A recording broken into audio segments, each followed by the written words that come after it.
Please give me heating oil. On a snowy night, deep into the night, the doorbell rang. When I opened the door, there stood my 4-year-old niece. She was shivering from the cold. Her lips were purple. Why had such a small child made the journey to our house, which took even adults 30 minutes? That's impossible.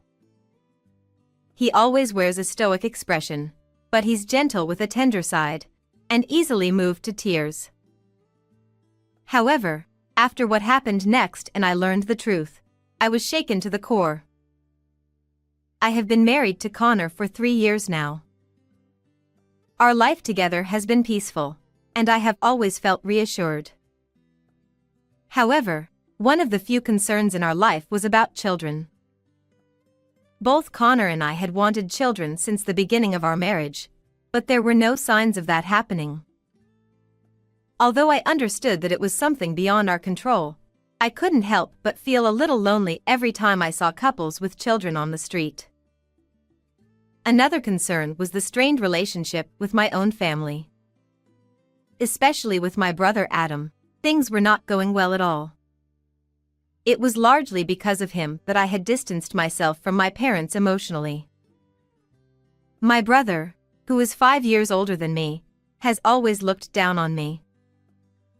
Adam excelled in everything and acted as the model child in front of our parents. No matter what happened, our parents always believed in him and rarely paid attention to what I said. Nevertheless, we continued to maintain our relationship as a family. Both my brother and his wife, as well as my husband and I, lived near our parents' house after getting married, so inevitably we had many opportunities to encounter my brother.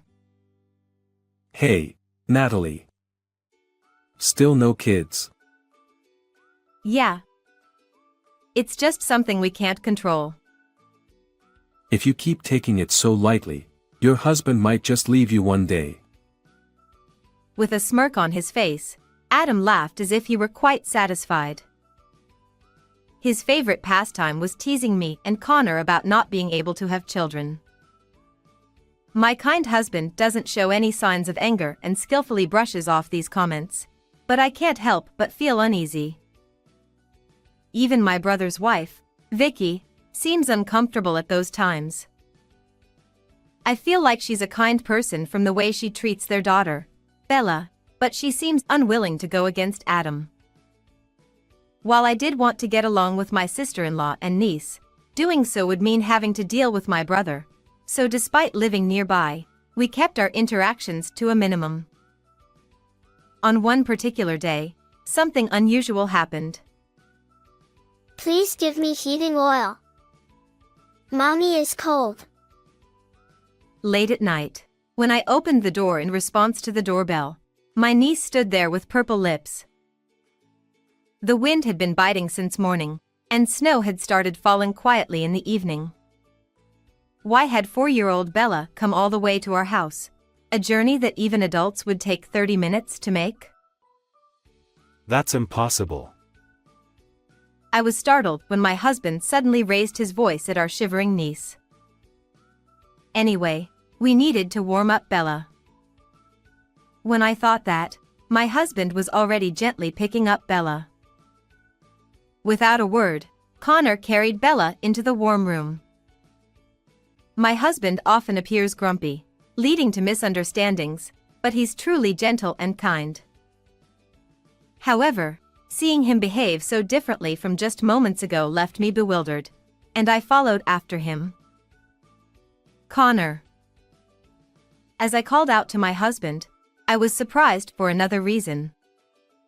He seemed on the verge of tears. My husband raised his voice at our niece because he was trying to hold back tears and his tension made his voice louder than intended.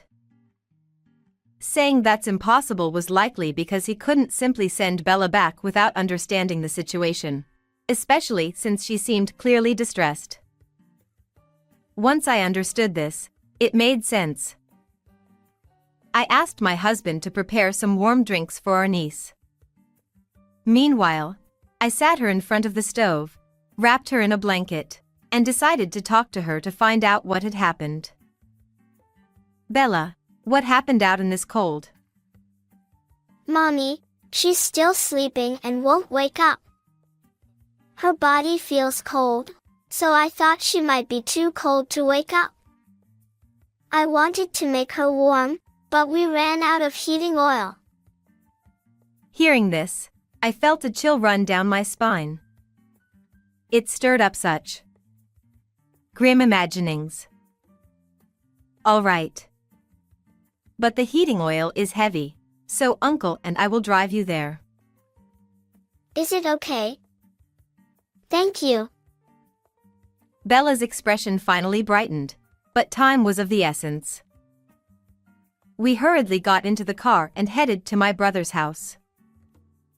5 minutes later, we arrived at my brother's house. We rushed inside and found my sister-in-law collapsed in the living room. Vicky.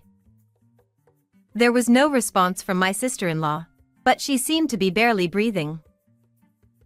Thank goodness. Connor, let's take her to the hospital right away. Got it. Vicky, hang in there. Whoa. As my husband lifted her unconscious body, he almost lost his balance. What's wrong? Are you okay? Yeah, just startled. She's much lighter than I expected. His words made me feel uneasy once again. Despite the bitter cold of the winter night, it was icy cold inside the house, and Vicky was wearing a heavy down jacket.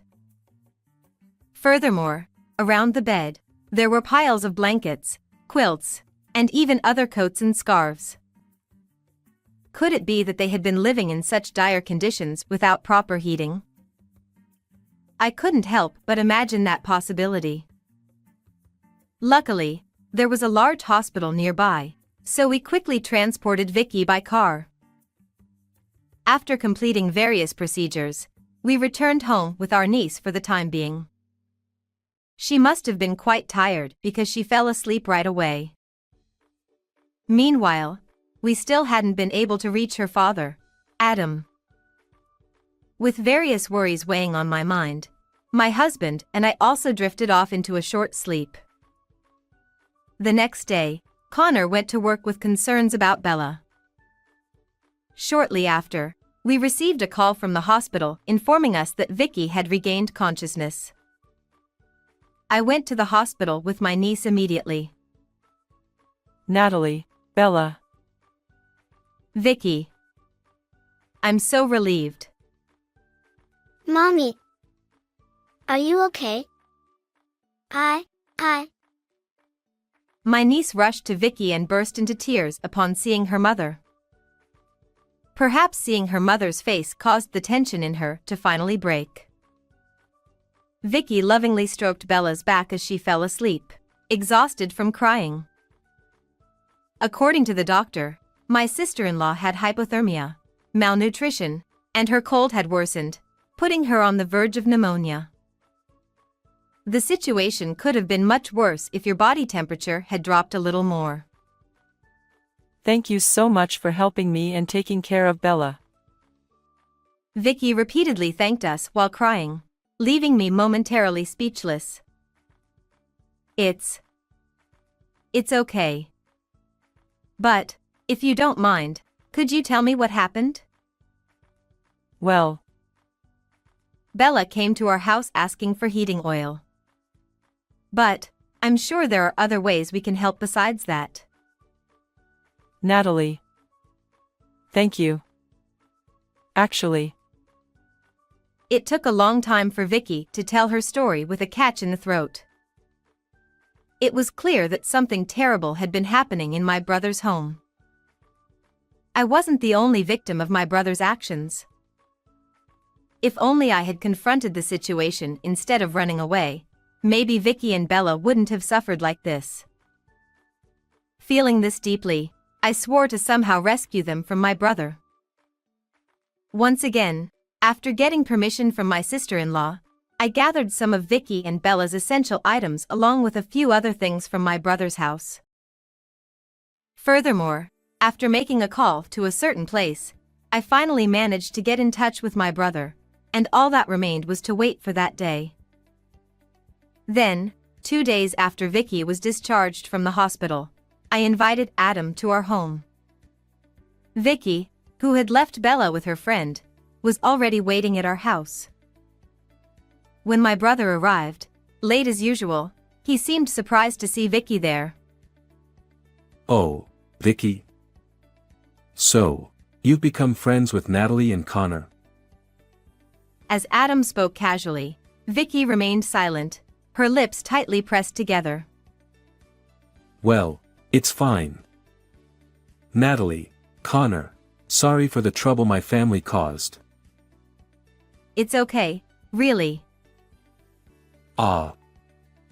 Natalie, you're fond of kids even though you don't have any, huh? It was good for you that you could take care of Bella while Vicky was hospitalized. My brother, who always mocks me in his usual manner, seemed to have no awareness of neglecting his wife and child, nor any awkwardness about the current situation. So, what were you, her real father, doing during all this? I was busy. Working to support my family, you know. Oh, really? Well, you might have some free time now. What do you think, Vicky? Yes, Adam, let's get a divorce. With that, Vicky handed Adam the divorce papers.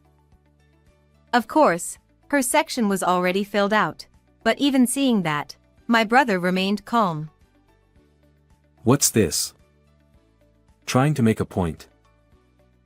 Adam defiantly flicked the divorce papers that were placed in front of him with his finger. You think you can manage on your own after leaving me? You can't even be a proper housewife. You're going to talk back to me? Do you even understand what you are saying? Being shouted at, Vicky's face turned as pale as it had when she collapsed in the room. Despite summoning the courage to speak up, seeing Adam's terrifying expression, she was completely terrified. It became clear how much she had been dominated by my brother through force all this time. Vicky. I'll tell him. As I touched my sister-in-law's hand, she squeezed it tightly and nodded. Vicky was suffering from malnutrition.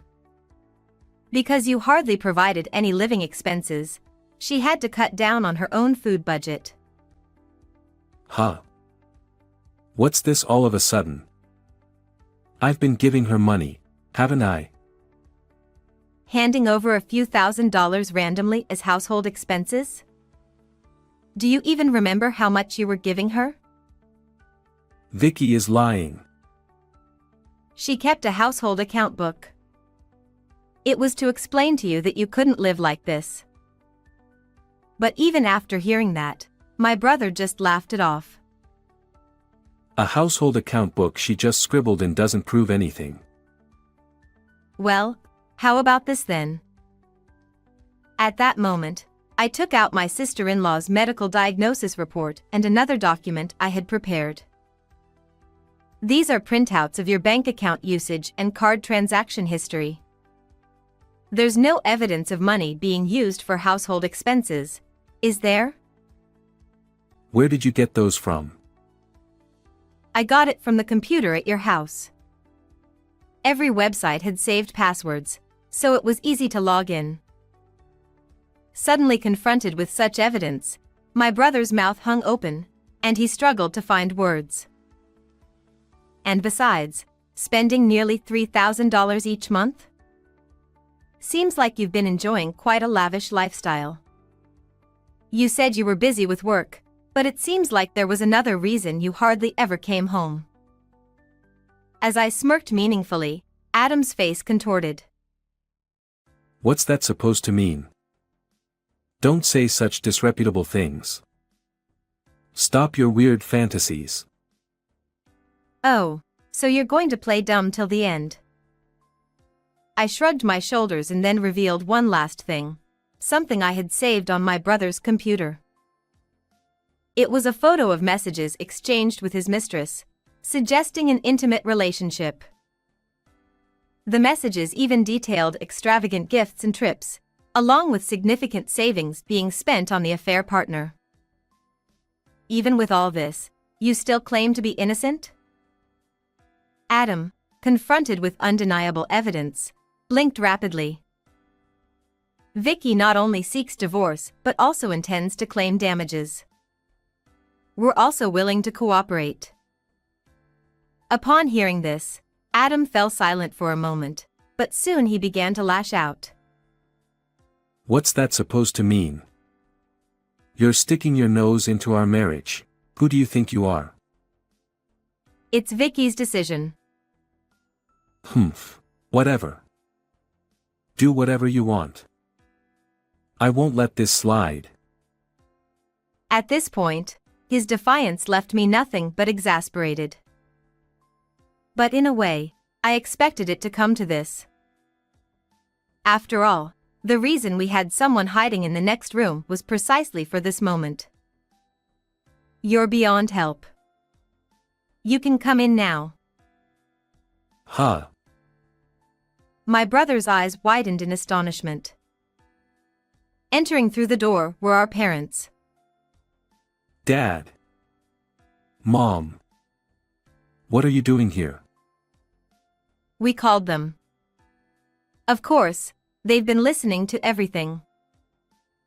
I observed Adam's stunned expression and my parents' complex emotions. They had always believed in my brother more than me.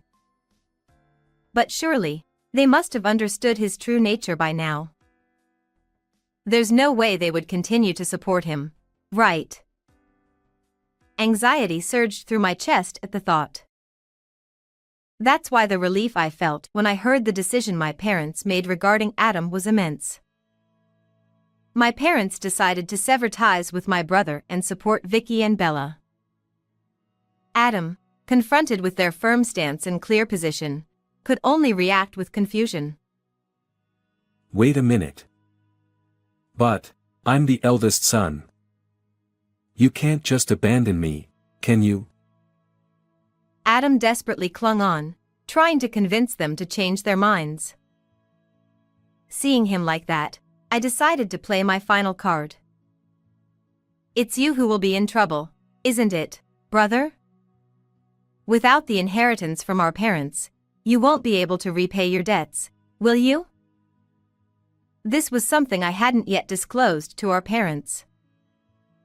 I didn't want to burden them with the knowledge that their own child was relying on inheritance to pay off debts. I told you, didn't I? I've checked everything on your computer. You've been borrowing from various places. Well. But seriously, trying to estimate the value of the family land and cars? Isn't that a bit premature? At that point, even my brother turned pale, sweat starting to drip down his forehead. Natalie. Do you not care what happens to me? I mean, not really? Come on, don't say that. Aren't we just two siblings here? It's okay to help each other out, right? I was surprised by Adam's sudden change of heart, but my own feelings remained steadfast. I'm sorry, okay. I'll apologize. But I can't repay the debt on my own. Adam looked at Vicky with pleading eyes, but she completely ignored him. There was not a single person there who sided with my brother. Isn't such an apology too little, too late? Both Vicky and I don't care what happens to you anymore. You get what you deserve. As I cut him down with those words, Adam slumped his shoulders and collapsed to his knees. Afterward, Vicky and my brother officially divorced. Given Adam's behavior up to that point, custody naturally went to Vicky. He was ordered to pay a lump sum of $120,000 in child support and $15,000 in alimony.